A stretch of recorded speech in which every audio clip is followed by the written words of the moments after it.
बरेली से बड़ी खबर आ रही है जहां पर न्यूज 18 की खबर का बड़ा असर हुआ है। दरअसल पंचायती राज विभाग के घोटाले में एक्शन लिया गया। आरोपी अधिकारियों पर एफआईआर के आदेश दे दिए गए हैं। 1,53,00,000 के घोटाला मामले में कार्रवाई की गई। ग्राम पंचायत अधिकारी पूर्व प्रधान पर एफआईआर दर्ज की जाएगी। मौजूदा प्रधान के खिलाफ भी एफआईआर दर्ज की जाएगी। विकास कार्यों के पैसे को हजम करने का इन पर आरोप लगा है। ग्राम विकास अधिकारी पहले ही सस्पेंड कर दिया गया है। ग्राम पंचायत अधिकारी पर भी एफआईआर दर्ज हो चुकी है। मौजूदा प्रधान के खिलाफ भी एफआईआर दर्ज की जाएगी। बरेली से यह खबर है जहां पर न्यूज 18 की खबर का बड़ा असर देखने को मिला। पंचायती राज विभाग के घोटाले में यह एक्शन लिया गया है। न्यूज 18 ने प्रमुखता से इस खबर को दिखाया था और अब कड़ा एक्शन लिया गया है। 1,53,00,000 के घोटाला मामले में यह कार्रवाई हुई है। ग्राम पंचायत अधिकारी पूर्व प्रधान पर एफआईआर दर्ज की गई है। मौजूदा प्रधान के खिलाफ भी एफआईआर दर्ज की जाएगी और इस कार्रवाई को आगे बढ़ाया जाएगा। खबर बरेली से है जहां पर यह बड़ा घोटाला हुआ था। पंचायती राज विभाग के घोटाले में यह कड़ा एक्शन लिया गया है। हमारे संवाददाता हरीश हमें ज्यादा जानकारी देंगे। हरीश, बहुत बड़ा इम्पैक्ट न्यूज 18 की खबर का। देखिए आजू बिल्कुल बड़ा इम्पैक्ट यहाँ पर बरेली में देखने को मिला है। न्यूज 18 की खबर का अभी 2-3 दिन पहले की न्यूज 18 ने खबर प्रमुखता से दिखाई कि जैनपुर विकासखंड में एक गांव में अनिल यादव नाम के एक ग्राम विकास अधिकारी ने मनमानी तरीके से निर्माण कार्य करने की जानकारी मिली, जिसके बाद उच्च अधिकारियों ने डीपीआरओ से जांच कराई। जांच में दोषी होने के बाद डीपीआरओ ने ग्राम विकास अधिकारी अनिल यादव को सस्पेंड कर दिया। और अब इस मामले में जब सवाल किया गया था कि जब दोषी पाया गया है, सरकारी गबन कर दिया गया है पैसे का, तो बावजूद ऐसे लोगों पर एफआईआर क्यों नहीं दर्ज कराई। तो अब डीएम ने सख्ती से आदेश दिए। उन्होंने कहा कि जो लोग दोषी हैं सभी के खिलाफ एफआईआर दर्ज कराई जाए। तो वर्तमान में जो जांच में स्पष्ट हो पाया तो पुराने ग्राम प्रधान पर भी मुकदमा दर्ज किया जाएगा और जो वर्तमान में ग्राम प्रधान है उस पर भी मुकदमा दर्ज किया जाएगा। क्योंकि रकम जो भी विकास के लिए रकम आती है वो बिना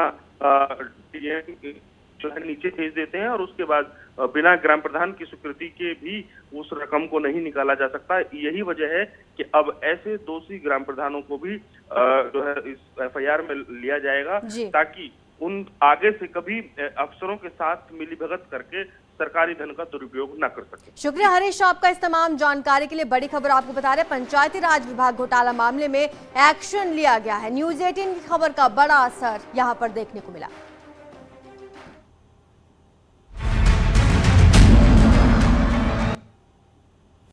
उधर मथुरा में हत्या का एक सनसनीखेज मामला देखने को आया, जहां पर दुल्हन की गोली मारकर हत्या कर दी गई।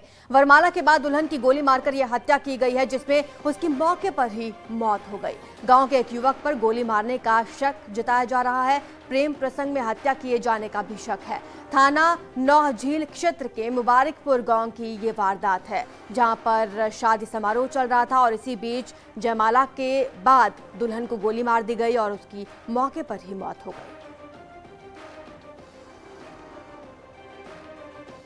सूबे में कई जगह चोरी की वारदात का सीसीटीवी फुटेज सामने आया। हम 2 तस्वीरें आपको दिखाएंगे और इन तस्वीरों के जरिए आप समझ सकते हैं कि किस तरह से बेखौफ हो गए हैं बदमाश। मुजफ्फरनगर और हरदोई की तस्वीरें हैं। मुजफ्फरनगर में बुर्का पहने 4 महिलाओं ने कपड़े की खरीदारी करने के लिए पहुंची। इनमें से एक महिला ने हजारों रुपयों के 2 लहंगों को चुरा लिया।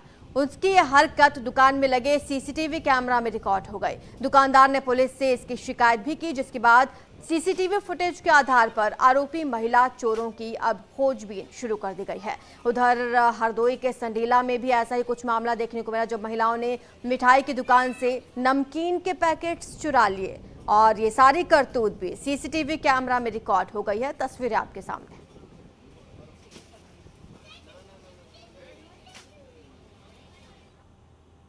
लखीमपुर खीरी से खबर है, जहां पर एक गांव में 17 फीट लंबा अजगर निकला। इससे आसपास के लोग काफी डर गए। वन विभाग की टीम और ग्रामीणों ने मिलकर करीब 2 घंटे की कड़ी मशक्कत के बाद इसे काबू किया। जंगल में ले जाकर बाद में इसे छोड़ दिया गया। संपूर्ण नगर कोतवाली इलाके की ये घटना है।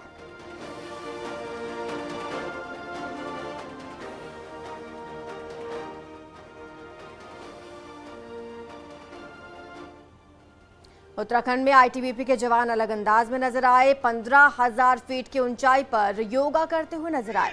आईटीबीपी के ये हिमवीर आगामी अंतर्राष्ट्रीय योग दिवस की तैयारियां करते हुए दिखे। और कठिन परिस्थितियों में योगा करते हुए नजर आए आईटीबीपी के जवान। हर साल ऐसी ही तस्वीरें सामने आती हैं अंतर्राष्ट्रीय योगा दिवस पर, जब आईटीबीपी के जवान इसी तरह से हाइट पर योगा करते हैं और ये प्रैक्टिस करते हुए नजर आ रहे हैं। और अंतर्राष्ट्रीय योग दिवस के दिन भी यहाँ पर योगा किया जाएगा। ये हिमवीर योगा करके एक संदेश देंगे पूरी दुनिया में।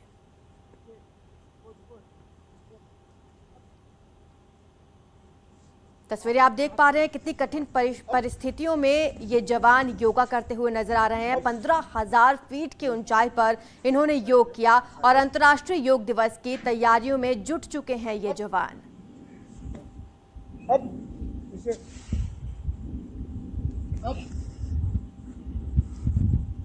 साइड में बाइसेप अब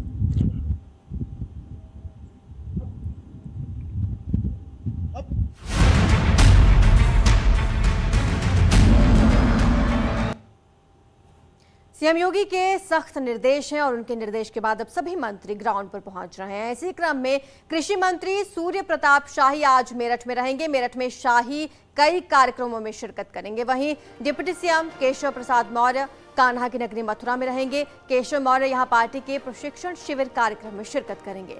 साथ ही विभागीय ऑफिसर्स के साथ वो बैठक भी करेंगे। उधर अगर कैबिनेट मंत्री नंदगोपाल नंदी की बात करें तो वो आज बरेली में रहेंगे। यहां पर लॉ एंड ऑर्डर और सरकारी योजनाओं को लेकर ऑफिसर्स के साथ बैठक करके उन्हें जरूरी दिशा निर्देश देंगे। ये 3 तस्वीरें आप देख रहे हैं। मंत्री लगातार अब एक्टिव मोड में नजर आ रहे हैं। सीएम योगी के निर्देश के बाद सभी मंत्री ग्राउंड पर पहुंच रहे हैं, लोगों से मुलाकात कर रहे हैं, व्यवस्थाओं का खुद जायजा ले रहे हैं। मेरठ, मथुरा और अलग अलग जगहों के दौरे पर रहेंगे ये सभी मंत्री। खबर नोएडा से है, जहां पर जिला प्रशासन की कार्रवाई हुई। बीकानेर वाला समेत 10 कंपनियों पर जुर्माना लगाया गया। 16,70,000 रुपए का जुर्माना लगाया गया है। पैकिंग नियमों के उल्लंघन पर यह कार्रवाई की गई है। बीकानेर वाला के पनीर का नमूना फेल हो गया। सैंपल्स लिए गए थे जो फेल हो गए और उसके बाद ये अब कार्रवाई हुई है। बीकानेर वाला के पनीर का नमूना फेल होने के बाद ये कार्रवाई की गई है। जिला प्रशासन ने ये कार्रवाई की है। 10 कंपनियों पर जुर्माना लगाया गया है, आपको बता दें। और बीकानेर वाला समेत 10 कंपनियों पर एक्शन लिया गया है। पैकिंग नियमों के उल्लंघन का इन पर आरोप है, जिसके चलते यह कार्रवाई की गई। हमारे संवाददाता हिमांशु हमें ज्यादा जानकारी देंगे। हिमांशु, बीकानेर वाला और कौन कौन सी कंपनियां इसमें शामिल हैं जिस पर जुर्माना लगा है? जी बिल्कुल, देखिए आपको बता दें कि जिला प्रशासन की तरफ से बड़ी कार्रवाई की गई है। ये नमूने पहले लिए गए थे, नमूने जांच में फेल हुए। जांच में फेल होने के बाद इन पर कार्रवाई की है, जिसमें नामी कंपनियां भी शामिल हैं, नामी शॉप्स शामिल हैं, जिसमें बीकानेर वाला है, इसके अलावा बीकानेर स्वीट्स है। ये तमाम बड़े नाम हैं जो इसमें शामिल है। बीकानेर में पनीर का जो है वो नमूना का जांच का फेल हो गया था। इसके अलावा जो बीकानेर स्वीट्स है वहां पर खोए का जो नमूना लिया गया था वो फेल हुआ। ऐसे में 3-3 लाख रुपए का जुर्माना लगाया गया। कुल 10 संस्थानों पर 16.5 लाख रुपए से ज्यादा के जुर्माने की कार्रवाई की है और लगातार हिदायत भी दी गई है ऐसे प्रतिष्ठानों को जहां पर खाद्य एवं जो सामग्री मिलती है उस पर अगर अनदेखी की जाएगी तो भविष्य में भी ये कार्रवाई जारी रहेगी। जी शुक्रिया हिमांशु आपका इस तमाम जानकारी के लिए।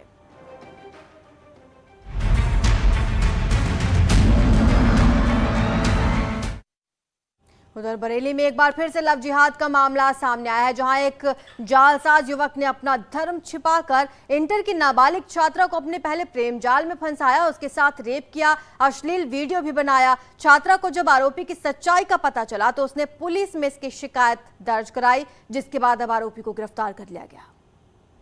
बरेली में लव जिहाद। लव जिहाद के लिए कासिम बना राहुल,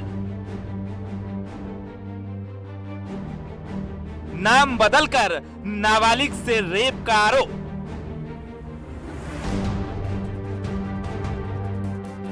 धर्म छिपाकर नाबालिग से फरेब।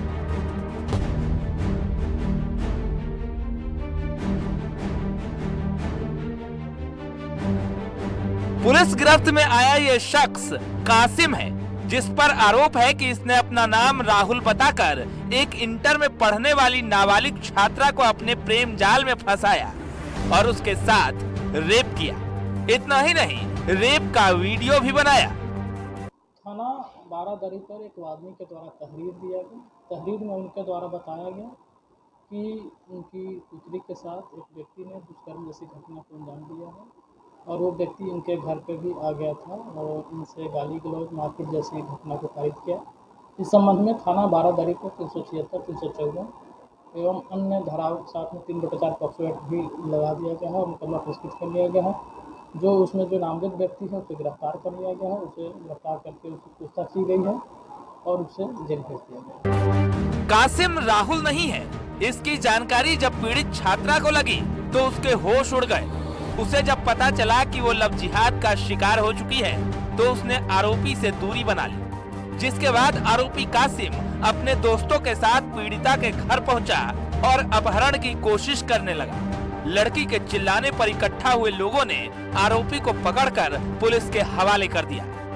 दोनों जो है एक ही गांव के रहने वाले हैं, एक ही थाना क्षेत्र के रहने वाले हैं और इनका जो हमने मोबाइल ऐप कब्जे में ले लिया है, मोबाइल में जो व्हाट्सएप चैटिंग है, कॉल डिटेल्स है, उसकी भी जानकारी ले जा रही है। जो प्रथम दृष्टया जो चीज़ें जो घर के सामने आई है, इसमें ये मोबाइल चैटिंग और कॉल डिटेल्स से पता लगा है कि ये लोग जो हैं एक दूसरे को पिछले 2 साल से जानते थे, एक ही गाँव के रहने वाले हैं और इसमें जो तहरीर में जो बातें लिखी गई हैं और जो विवेचना का बात है, उसमें जो हम जांच पड़ताल करेंगे कि जो बातें लिखी गई उसकी कितनी सच्चाई है, विवेचना होगी और उसके आधार पर जो भी तथ्य प्रकाश में आएंगे उससे आपको सब्सिक्वेंटली अवगत कराया जाएगा। पुलिस के मुताबिक लड़का और लड़की दोनों एक ही गांव के रहने वाले हैं। फोन डिटेल से खुलासा हुआ कि दोनों के बीच करीब 2 साल से बातचीत हो रही थी। फिलहाल पुलिस ने बारादरी थाने में पॉक्सो एक्ट, धर्म परिवर्तन और दुष्कर्म की धाराओं में एफआईआर दर्ज कर आरोपी को जेल भेज दिया है। बरेली से हरीश शर्मा, न्यूज़ 18। यहाँ रुकेंगे एक छोटे से ब्रेक के लिए, जल्द हाजिर होंगे। नमस्कार, मैं हूं आलोक शुक्ला। आरोग्य रक्षक सम्मान में आज हमारे साथ हैं डॉक्टर सत्येंद्र सोनकर जी। आपका हमारे कार्यक्रम में बहुत बहुत स्वागत है डॉक्टर सत्येंद्र जी। जी धन्यवाद। डॉक्टर सत्येंद्र जी, सबसे पहले तो हम आपसे जानना चाहेंगे कि डायबिटीज टाइप 1 और टाइप 2 में कौन ज्यादा खतरनाक है? उनको टाइप 2 डायबिटीज होता है, उनके हार्ट जो कुछ कॉम्प्लिकेशन लंबे समय पर जैसे हार्ट है, स्ट्रोक है, क्योंकि टाइप 1 डायबिटीज में लंबे समय पर जाके हो सकता है। दोनों ही बीमारी में ब्लड शुगर बढ़ा रहता है, दोनों के इलाज में थोड़ा सा अंतर है। डॉक्टर सत्येंद्र जी, ब्लड शुगर लेवल को कंट्रोल में रखने के लिए आप क्या सुझाव देंगे? डायबिटीज में जब तक इंसुलिन की जरूरत ना भी होती है तो कुछ खाने की दवा होती हैं, उसको ओरल एंटी डायबिटिक ड्रग्स कहते हैं।